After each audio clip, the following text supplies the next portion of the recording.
Y tan lindo sentir aquí en este lugar el amor del Señor que nos sana cuando nos habla, que nos sana cuando nos mira, pero sobre todo que nos sana cuando nos acepta como somos. Voy a invitar para que se sienten y ahí sentaditos ustedes reconozcan en este lugar la presencia de Dios, de un Dios que es amor, de un Dios que nos congrega, de un Dios que se hace el encontradizo en el camino, pero sobre todo de un Dios que nos enseña una cosa maravillosa, que nosotros sin Él no somos capaces. No se le olvide nunca eso, nosotros sin Él no somos capaces.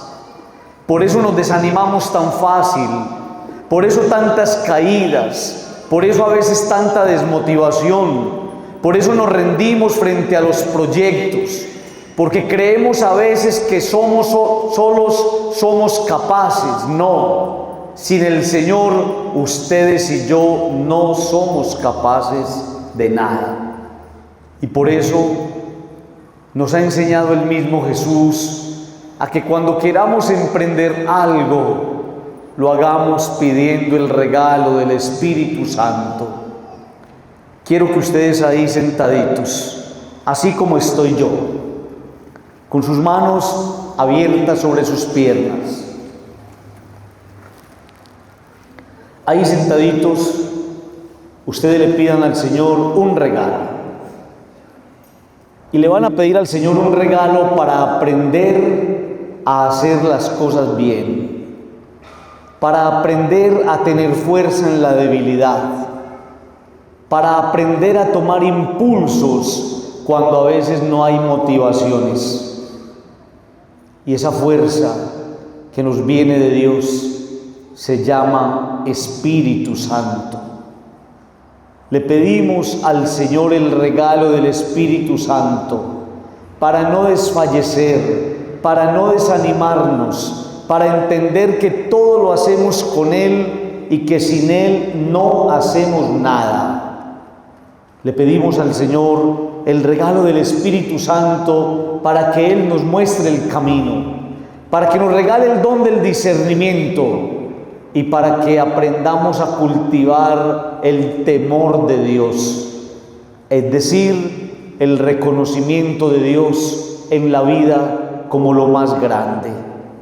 Por eso, ahí donde estás, con tus manitos abiertas, vamos a reclamarle al Señor, como lo hicieron los discípulos, el regalo del Espíritu Santo, porque el Señor lo prometió. Les voy a mandar el abogado, el Paráclito. Él les mostrará el camino, Él les enseñará la verdad, Él los hará recordar las maravillas de Dios. Todos nosotros debemos siempre, en medio de una situación difícil o de una adversidad, debemos pedir el regalo del Espíritu Santo. No importa cómo lo hagas, no importa ni siquiera en qué lengua lo digas, lo importante es que reconozcas que en este lugar Dios se hace presente por medio de su Espíritu.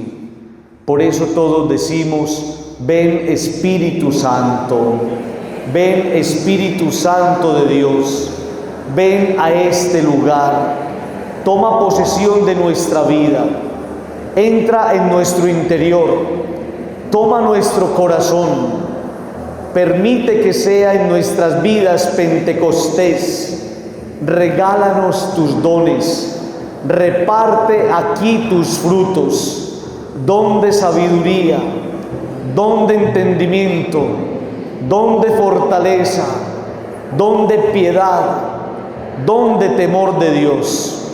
Ven Espíritu Santo, entra a lo más profundo de mi ser, regálame el don de la humildad, doblega en mí la vanidad, doblega en mí la soberbia, haz que me postre delante de ti, que te reconozca como mi Dios, que sea capaz de tu mano de encontrar el camino que me lleve a Dios, para reconocerlo como lo más grande, como el amo y Señor de mi vida.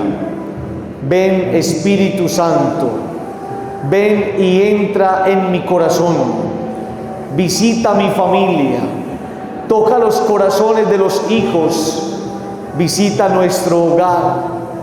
Ven, Señor, a nuestra vida que te necesitamos y permite que te encontremos como lo más grande que tenemos. Ven, Señor, a este lugar.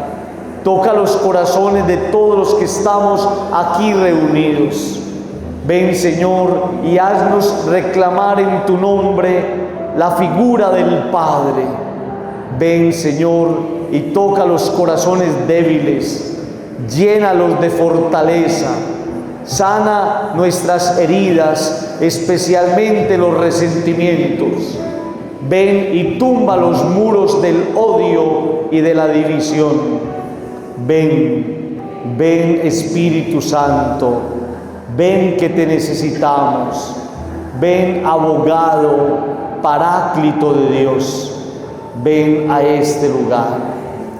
Jesús se fue al monte de los Olivos, pero de madrugada se presentó otra vez en el templo y todo el pueblo acudía a él. Entonces se sentó y se puso a enseñarles. Los escribas y fariseos le llevan una mujer sorprendida en adulterio. La ponen en medio y le dicen: Maestro, esta mujer ha sido sorprendida en flagrante adulterio. Moisés nos mandó en la ley apedrear a estas mujeres. ¿Tú qué dices? Esto lo decían para tentarle, para tener de qué acusarle. Pero Jesús, inclinándose, se puso a escribir con el dedo en la tierra. Pero como ellos insistían en preguntarle, se incorporó y les dijo: aquel de vosotros que esté sin pecado, que le arroje la primera piedra. E inclinándose de nuevo, escribía en la tierra. Ellos, al oír estas palabras, se iban retirando uno tras otro, comenzando por los más viejos. Y se quedó solo Jesús con la mujer que seguía en medio. Incorporándose Jesús les dijo: mujer, ¿dónde están? ¿Nadie te ha condenado? Ella respondió: nadie, Señor. Jesús le dijo: tampoco yo te condeno. Vete y en adelante no peques más. Palabra del Señor. Se pueden sentar. Este es un evangelio, queridos amigos, de esos que le devuelve a uno la vida y la esperanza. Y por eso es maravilloso aprender a escuchar delante del Señor. Porque la palabra de Dios siempre va a tener un propósito, y es recordarle a usted cuánto nos ama Dios. Por eso atención a lo que les voy a decir. Nunca uno le puede creer a alguien que evangelice creando miedos. Uno no le puede creer a alguien que anuncia al Señor desde el miedo. No, ahí no puede estar Dios. Uno tiene que mostrar a Dios desde la esperanza, desde una palabra que nos dignifique, desde una palabra que nos recuerde que somos valiosos, desde una palabra que nos recuerde la misericordia del Señor. Yo no entiendo cómo hay personas que en un mundo tan difícil se dedican a anunciarle a las personas el Dios del castigo, el Dios de la tragedia, el Dios del desánimo, el Dios que pareciera que estuviera pendiente en el cielo de nuestros errores y de nuestras caídas. Si a mí me hubieran enseñado ese Dios, yo no hubiera sido sacerdote. Yo hubiera sido un sicario en Medellín. Yo no hubiera sido sacerdote, pero a mí me enseñaron el Dios del amor, el Dios de la ternura, el Dios que en vez de mirar el pecado, mira la lucha, el Dios que está pendiente de la manera como nos esforzamos por encontrar siempre el camino de la felicidad. Por eso si ahorita en la misa les decía que el sordo es ¿quién? Nosotros. Y uno tiene que aprender a hacer eso en el Evangelio. Cuando usted escuche la palabra, métase en el Evangelio y siéntase protagonista de la historia. Identifique los personajes y usted se va a dar cuenta de qué manera uno va entendiendo mejor lo que Dios nos quiere decir. Si en el Evangelio de la misa el sordo éramos nosotros, en este momento le pido el favor que la mujer pecadora sea usted y sea yo. Somos la mujer pecadora, somos la mujer adúltera, y eso nos va a llevar a entender muy bien el mensaje de esta noche. Un amor que salva y un amor que levanta. Un amor que salva y un amor que levanta. Vamos a empezar a mirar ese Evangelio con detenimiento. Dice la palabra, y así comienza el Evangelio, que Jesús se fue al monte de los olivos. Todos nosotros identificamos lo que pasa allá. Podría uno incluso de la mano de la crucifixión identificar el monte de los olivos como los lugares o espacios más dolorosos que padeció el Señor. Allá en el huerto de los olivos en Getsemaní siente tanto dolor que le dice al Señor: aparta de mí este cáliz. Y allá en ese lugar se sintió abandonado de Dios. Y allá en ese lugar experimentó una tristeza grande cuando vio que todos estaban yendo. Por eso, queridos amigos, no es casualidad que allá en el monte de los olivos le presenten a esta mujer. Lo que la mujer está viviendo es lo que Jesús está viviendo.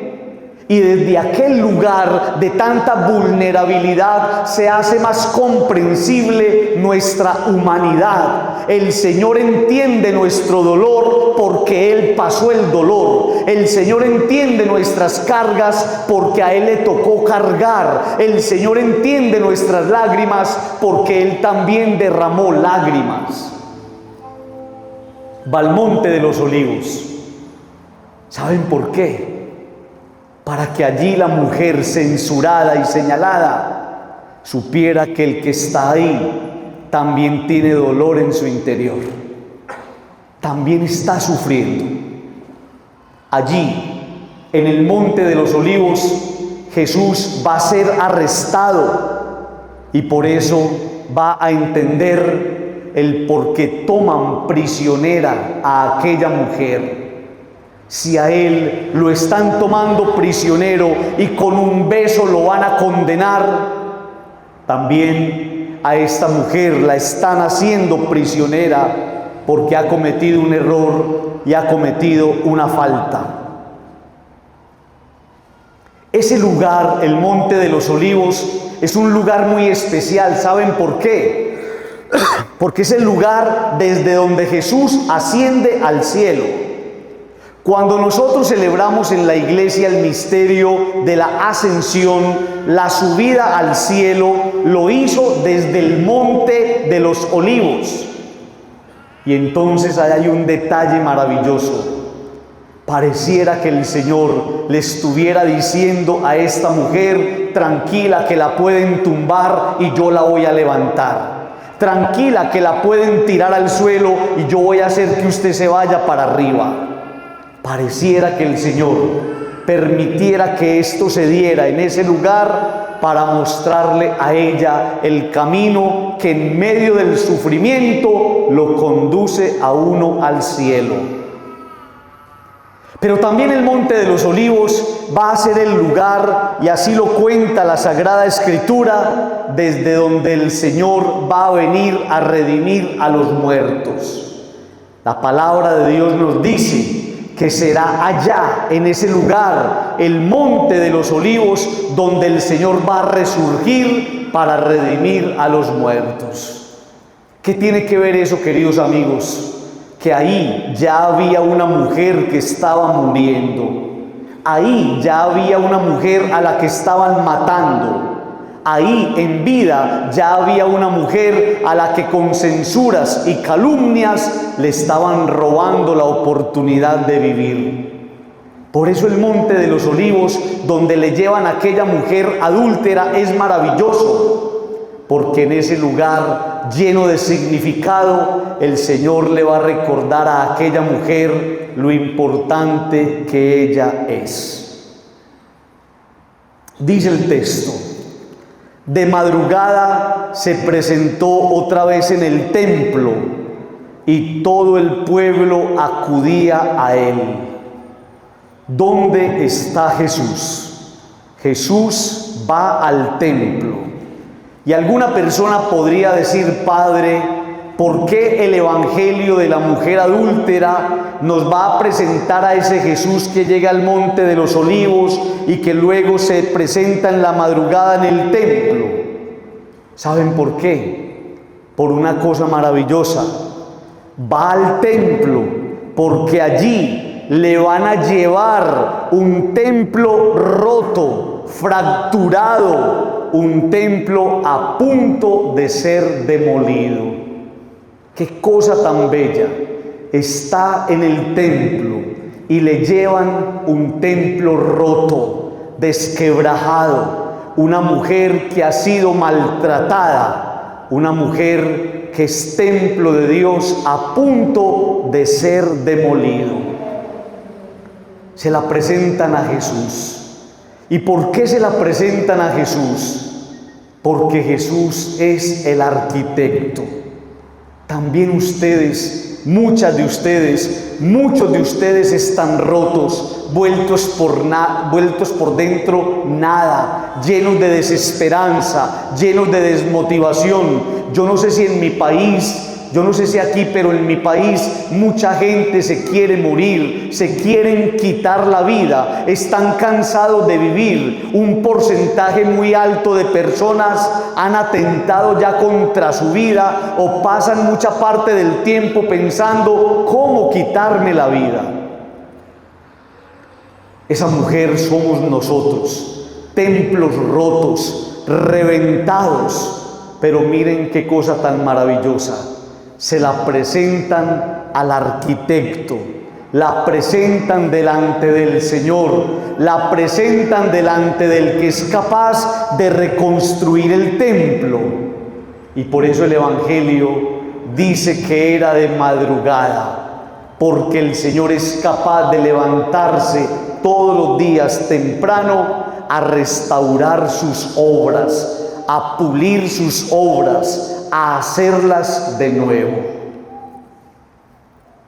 Nosotros tenemos que llenarnos de esperanza, porque en las manos del Señor, y nunca se le olvide esto, usted puede haber cometido el error más grande, usted puede haber cometido la falta más grande, a usted le pueden haber causado el dolor más grande, usted pudo haber cometido la equivocación más grande, y en las manos de Dios nadie está perdido para siempre. Voy a repetir eso: en las manos de Dios nadie está perdido para siempre. ¿Qué acaba de decir?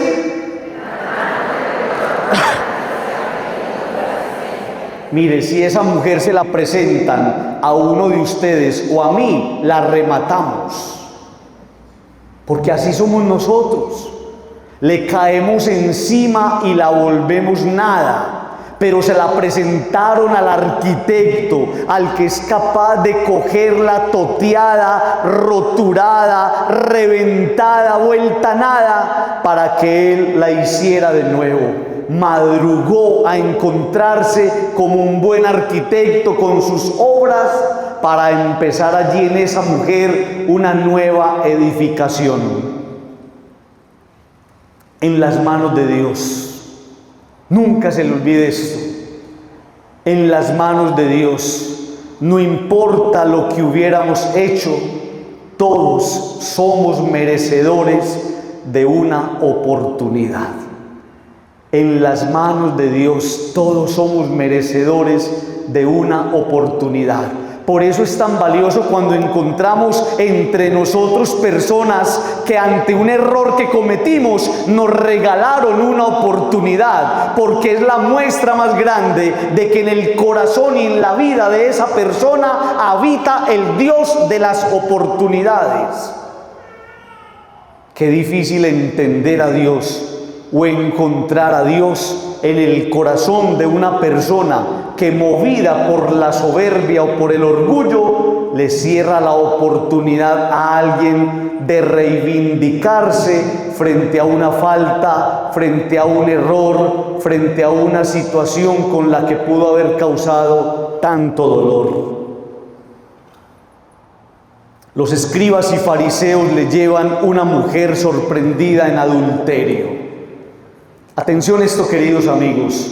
La mujer somos nosotros, y nos presentan delante del Señor. Le llevan una mujer sorprendida en adulterio, una mujer que cometió un error. ¿Quién nos dijo que no nos podíamos equivocar? ¿Quién nos dijo que no podíamos cometer una falta? ¿Quién nos dijo a nosotros que éramos ángeles? ¿Quién nos dijo a nosotros que éramos paquetes terminados? ¿Quién nos dijo a nosotros que éramos un proyecto terminado? Nadie. Y por eso esa mujer se pudo haber equivocado. Pero lo más hermoso es cuando Jesús nos enseña que un error no puede definir a una persona. Un error no define a una persona. Usted no es malo porque se equivocó. Usted no es malo porque cometió una infidelidad. Usted no es malo porque cometió una borrachera. Usted no es malo porque algún día cometió una falta de cara a sus hijos o a su mujer. Un error no te puede definir. A vos te definen las cosas buenas. A vos te define esa bondad que tenés en el corazón. A vos te define esa lucha de todos los días por construir una vida feliz al lado de los tuyos. A vos te define el temor de Dios que te lleva a vivir una mano de la mano del Señor y a no hacerle daño a nadie. Eso sí te define a vos. Pero a vos y a mí no nos puede definir el que nos hubiéramos equivocado. Le presentan una mujer sorprendida en adulterio. Y miren, amigos, uno se pone a pensar en esa mujer y podría uno ponerse a llorar sensible frente a ella porque cometió un error seguramente en el anhelo de sentirse amada, en el anhelo de sentirse querida, en el anhelo de sentirse aceptada. Seguramente iba por el mundo gritando que la quisieran en su soledad y en su abandono. Yo me he puesto a pensar cómo los errores que cometió esta mujer fueron el grito profundo de una presencia que se la tomara en serio y que la amara de verdad. Una mujer que el Evangelio no nos dice que tuviera alas, pero sí que tuviera una gran humanidad. El día que usted le vea alas a su marido, entonces exíjale bastante. El día que usted le vea alas a su mujer, exíjale bastante. Pero no tenemos alas, tenemos piel. Y mientras tengamos piel nos podemos equivocar, porque saldrá a flote siempre, siempre en cualquier parte saldrá a flote nuestra humanidad. Una mujer que está desesperada. ¿Cuántas camas pudo haber conocido la mujer adúltera, buscando que algún día alguien le ofreciera su amor bonito y su amor limpio? Y por eso, en medio del desespero, uno puede muchas veces equivocarse, cometer muchas faltas. La ponen en medio, dice el Evangelio. La pusieron en el medio y le dicen: Maestro, esta mujer ha sido sorprendida en flagrante adulterio. Miren, amigos, lo que les voy a decir. Jesús no estaba solo con la mujer. Ahí había mucha gente escuchando lo que ellos estaban gritando. Y por eso el problema no es ni siquiera que la mujer haya cometido un error. El problema es que hubieran querido recalcarlo y divulgarlo. Esa mujer cometió adulterio, pero ellos le quitaron la honra. Esa mujer cometió adulterio, pero ellos le quitaron la fama. Esa mujer cometió adulterio, pero ellos la crucificaron delante de todos. Y por eso a veces ni siquiera el problema es el error que uno haya cometido, es la manera como lo ventilaron los demás a los otros, haciendo que nunca la dignidad de una persona se pueda recuperar fácilmente. Qué peligro, queridos amigos, cuando ese tipo de cosas suceden en nuestras comunidades. Qué peligro, queridos amigos, cuando esas cosas suceden en la iglesia o en nuestras parroquias. Cuando decimos: es que esa mujer es la amante de ese hombre, puede que sea mentiras, y a los ojos de los demás esa mujer siempre será una prostituta, siempre será la amante de fulanito y de peranito, porque en tu irresponsabilidad no supiste medir las palabras. Esa mujer nunca será mirada igual.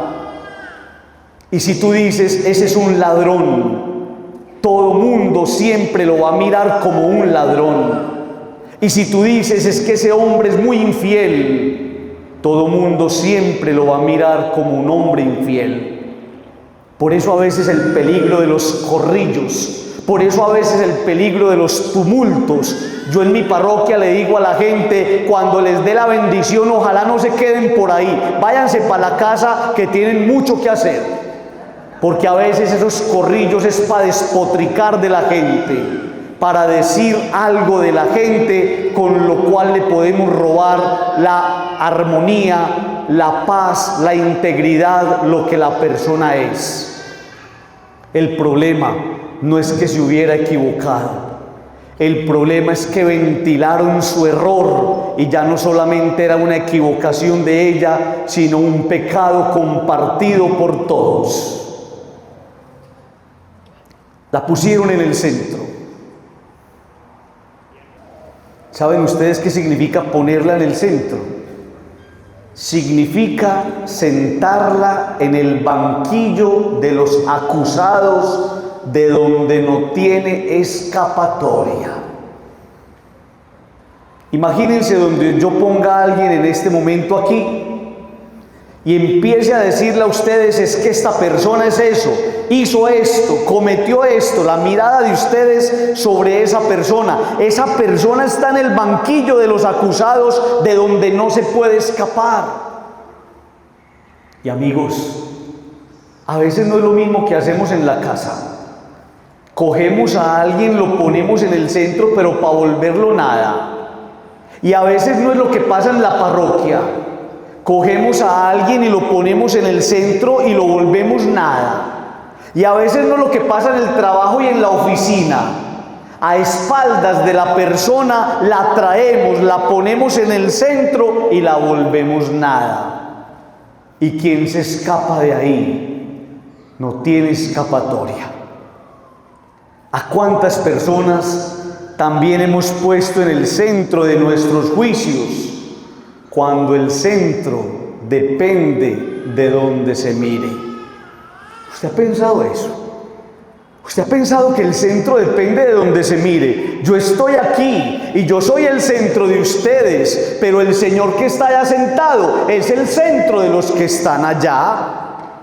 Y entonces el centro depende de donde se mire.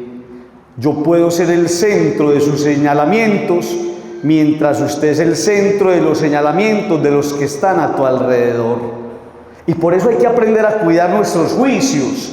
Y por eso hay que aprender a cuidar nuestra lengua. Y por eso hay que aprender a cuidar las palabras. Y por eso hay que aprender a cuidar lo que decimos. Y por eso tenemos que aprender a pensar antes de hablar. Y por eso tenemos que poner a Dios por delante. Y por eso tenemos que recordar que somos bautizados. Y por eso tenemos que recordar que hay que tratar al otro como nos gustaría que nos trataran a nosotros.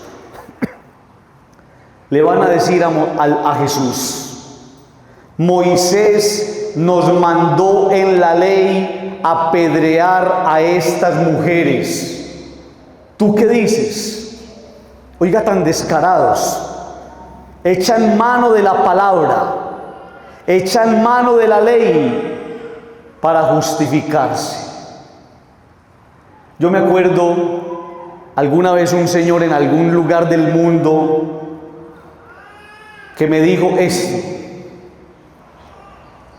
El señor era casado y un día dejó a su mujer y se fue con un muchacho. Dejó a su mujer por un hombre y vino donde mí. Yo le dije: explícame, hombre, qué fue lo que pasó. Y me dijo: padre, ¿cómo así? ¿Le parece muy raro? En la Biblia el Señor no dice: pues amaos los unos a los otros. Amados los unos a los otros. A veces cogemos la palabra de Dios para justificar nuestra iniquidad. Moisés nos mandó en la ley apedrear a estas mujeres. ¿Tú qué dices? Amigos, miren esto. El que desconoce a Jesús siempre será un verdugo. ¿Cómo entender que a tu lado haya una persona que constantemente te esté agrediendo? ¿Cómo entender que a tu lado haya una persona que no te regale el perdón? ¿Cómo entender a tu lado una persona que no te regale una oportunidad? ¿Cómo entender a tu lado una persona que no entienda que puedes mejorar un vicio, un apego o un pecado? ¿Cómo entender a una persona que te siga sacando los trapitos al sol, que el error que cometiste te lo refriegue todo el tiempo en la cara? ¿Y saben ustedes cómo se entiende? Cuando no tienen a Dios. Cuando no tienen a Dios. El que desconoce a Jesús y se queda anclado en el pasado, en el error, en la infidelidad, en la equivocación, se convierte en un verdugo. Por eso, queridos amigos, muchos de ustedes me han escuchado a mí. ¿Qué sentido tiene quedarme al lado de una persona que vive violentando mi pasado? Es que nadie tiene derecho a entrar a tu interior. Es que acordate lo que hiciste y me causaste mucho dolor y contame cómo lo hiciste, dónde lo hiciste y cómo lo hiciste. Y empezamos a esculcarle la vida al otro, el error al otro, señalándolo, censurándolo, cuando el interior del otro es un sagrario. La vida del otro es un sagrario. Yo no puedo tocar la vida del otro y violentarla como me dé la gana. Y vivo entrando a su vida y vivo entrando a su interior, violentándole su integridad y violentándole su intimidad. Nadie tiene derecho a abrirle el interior al otro si se siente irrespetado. Por eso yo siempre que caso una parejita les digo: hagan un pacto. Si van a hablar de un tema, pídanse permiso. Padre, mi marido me faltó. Listo, vamos a cerrar ese capítulo hoy. Si quieres algún día hablar de eso, le pides permiso, porque si te toca ese tema sin pedirte permiso, es un irrespetuoso y es un grosero. Mereces respeto, vos sos un sagrario, tu intimidad es un tesoro y vale la pena cuidar. Por eso, queridos amigos, el que desconoce a Dios y se queda anclado al pasado, se convierte en un verdugo. Por eso aquellos son verdugos, están citando a Moisés y se quedaron anclados al pasado. La ley mandaba apedrear, pero Jesús manda perdonar. Habéis oído que se dijo, pero yo les digo. La ley mandaba apedrear, pero Jesús nos manda perdonar. Le hago una pregunta. ¿Aceptarías que te cogieran a piedras si tú fueras el del error? No me responda.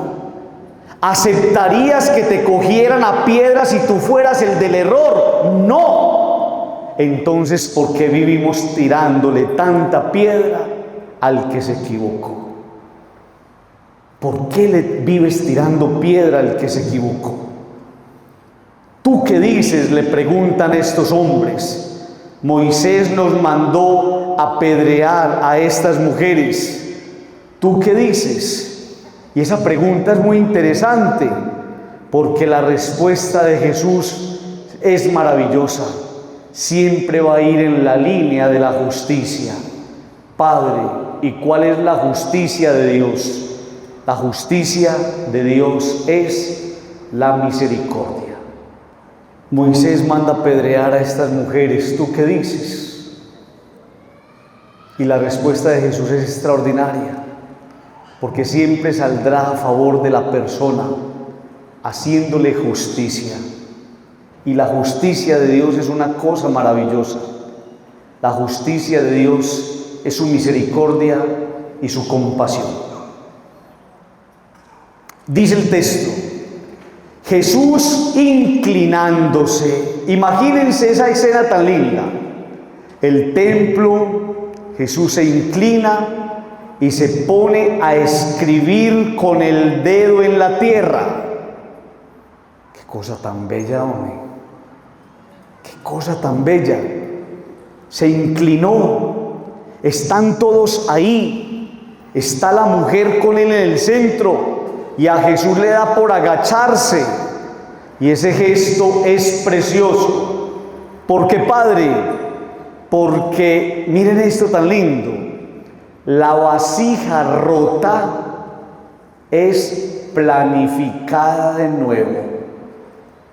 Yo he ido a la casa de amigos arquitectos y los encuentro allá en su caballete haciendo rayitas. Y eso es lo que hace Jesús. Jesús no tenía un cuaderno ni una tablet. Jesús le presentan a una mujer rota y se agacha al suelo y empieza a hacer rayitas. Y allí, con esa mujer de frente, quebrada y hecha pedazos, se dispone en las manos del alfarero a ser restaurada. Jesús se agachó y empezó ahí a jugar con polvito, tin, y cogía arena y barro. Y entonces le mandó un mensaje a esa mujer. La mujer no se podía acercar al hombre y no existía WhatsApp en esa época, pero el Señor le escribió en la arena cuando todo mundo la estaba señalando, cuando la tenían llena de miedo. El Señor le mandó un mensajito sin que nadie viera. Le escribió en la arena: te amo.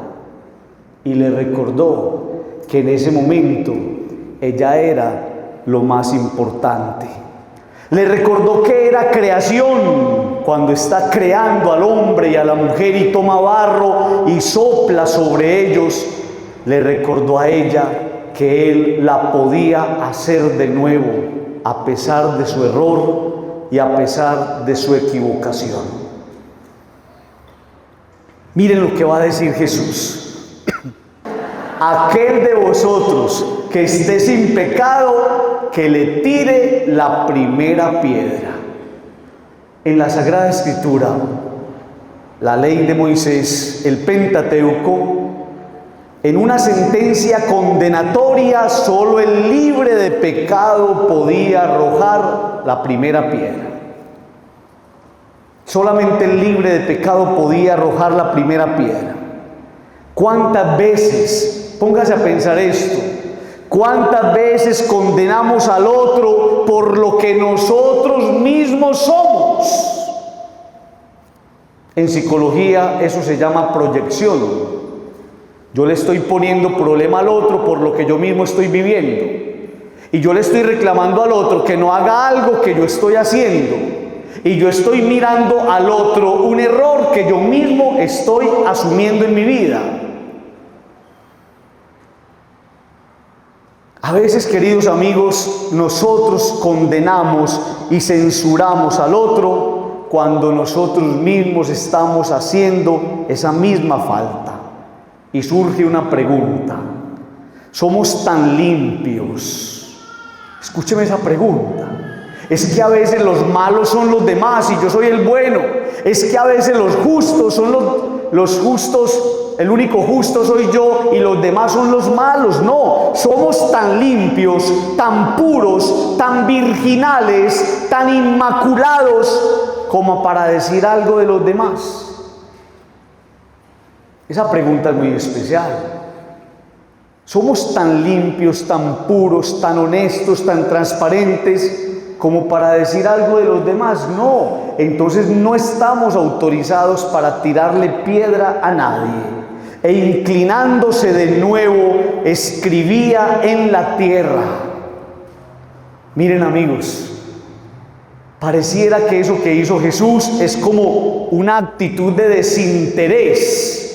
Están hablando, la mujer en el centro, están todos esos hombres ahí, y Jesús pareciera que agachándose se desentendiera de lo que está pasando, como dando a entender: ¿ustedes creen que me importan sus juicios sobre esta mujer? ¿Qué le va a importar al Señor hombre encontrar unos hombres criticando a los demás? ¿Qué le va a importar al Señor encontrar personas que están censurando y robándole la vida al otro? ¿Ustedes creen que Dios es tan desocupado para prestarse para esas cosas? No. Y por eso pareciera que se ocupara en algo más para decirle a ellos: yo no me presto para eso que ustedes están viviendo. Miren lo que dice el libro de Jeremías en el capítulo 17. Tú, Señor, esperanza de Israel, todos cuantos te abandonan serán destruidos. Quienes de ti se apartan serán escritos en tierra por haber dejado al Señor, la fuente del agua viva. Y uno se da cuenta por qué el Señor se inclinó. Porque dice la palabra, o da a entender la tradición de la iglesia, que escribió en la tierra los nombres de las personas que estaban ahí censurando a esta mujer. Ellos, al oír estas palabras, se iban retirando uno tras otro, comenzando por los más viejos. Escuche, queridos amigos, ese detalle. Ellos se fueron retirando, empezando por los más viejos. Y yo me ponía a pensar que tiene que llegar el día. Escuche esto. Tiene que llegar el día en el que nosotros, cansados de enjuiciar a los demás, demos un paso al costado. Nosotros no podemos seguir haciendo tanto daño. Se fueron retirando. Tiene que llegar el día en el que yo entienda que mi paso por la vida no es dañando personas, sino construyendo vidas. Y por eso dan un paso al costado. Se fueron retirando los que dejaron envejecer sus valores. Amigos, qué bueno uno envejecer con dignidad. Qué bueno uno envejecer y decir: hice todas las cosas bien. qué bueno uno envejecer y mirar para atrás con la alegría de haber construido familia, ciudad, país, proyecto de vida. Pero qué pereza uno envejecer habiendo dañado personas y teniendo la conciencia manchada de haberle robado a tantos la felicidad. Se fueron retirando los más viejos, los que dejaron envejecer su vida, su valor, su dignidad y su compasión. Preguntémonos, ¿llegará a nuestra vida una vejez tranquila y serena o vendrá acompañada de reclamos en la conciencia? Dice la palabra, y ya voy a ir terminando, se quedó solo Jesús con la mujer que seguía en el medio. Se quedaron solitos. Y miren, amigos, qué cosa tan bella. Se quedan solitos la miseria y la misericordia. Y ese encuentro siempre será necesario. Lo decía el Evangelio de la misa. Solitos los dos, mi miseria con la misericordia, mi enfermedad con la medicina. Ese encuentro siempre será necesario. Por eso, queridos amigos, uno tiene que aprender a rodearse de quien en la vida, escúchenme esto, aprender a rodearse de quienes en la vida solo se acerquen a levantarnos del suelo y a hacer de nosotros personas mejores. Jesús se acerca a esta persona miseria y la mira con misericordia. Rodéese de gente buena, no de las personas que le estén señalando, sino de aquellos que le hagan la vida más llevadera.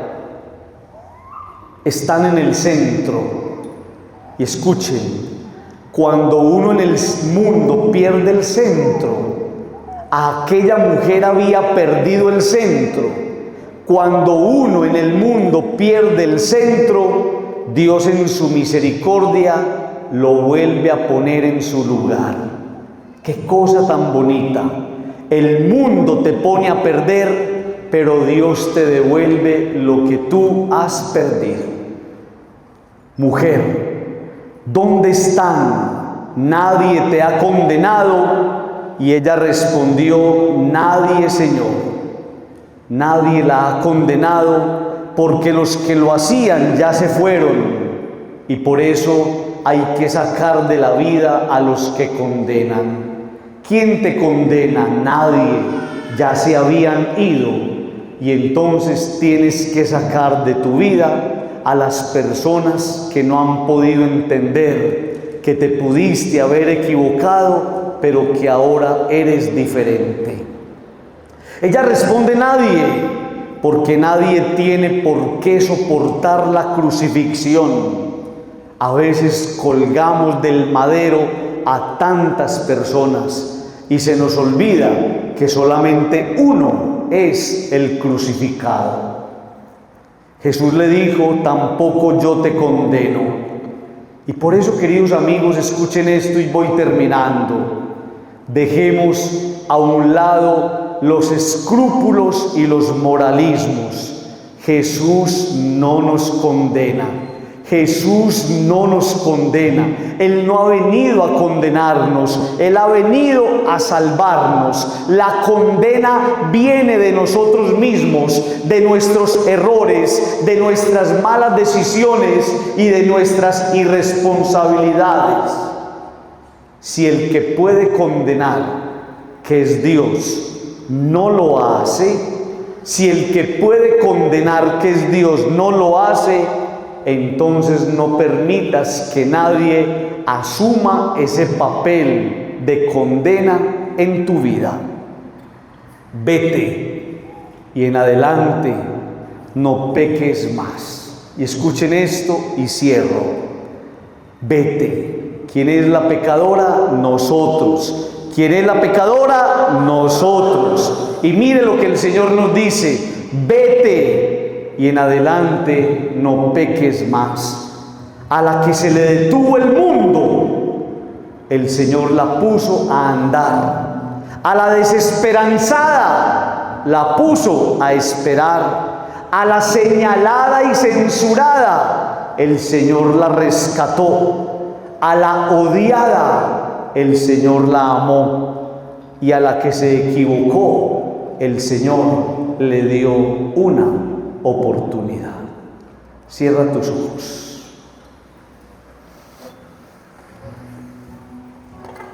Tienes tus ojos cerrados y le das gracias al Señor por su amor inmenso y su misericordia. Y caes en la cuenta de una cosa maravillosa: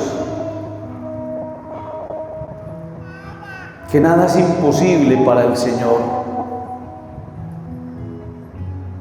Que nada es imposible para Dios, que Dios puede hacer esa obra que hizo en esa mujer en ti, que puede restaurar lo que se dañó, que puede reparar lo que algún día se fracturó, tu matrimonio, tu hogar, tu familia. Y por eso la mujer adúltera somos nosotros, a veces condenados por el mundo, pero amados por Dios. Tú eres muy valioso. Tú eres muy valiosa y a ti no te define un error. A ti te definen las luchas de cada día cuando madrugas a sobrevivir, cuando madrugas esforzándote por ser fiel. Por eso, Señor, gracias, porque necesitaba escuchar esa palabra. El mundo me ha hecho sentir que yo soy malo, el mundo me ha hecho sentir que yo soy lo peor. Y tú me haces sentir muy amado. Señor Jesús, mírame siempre con ese amor y mírame siempre con esa misericordia.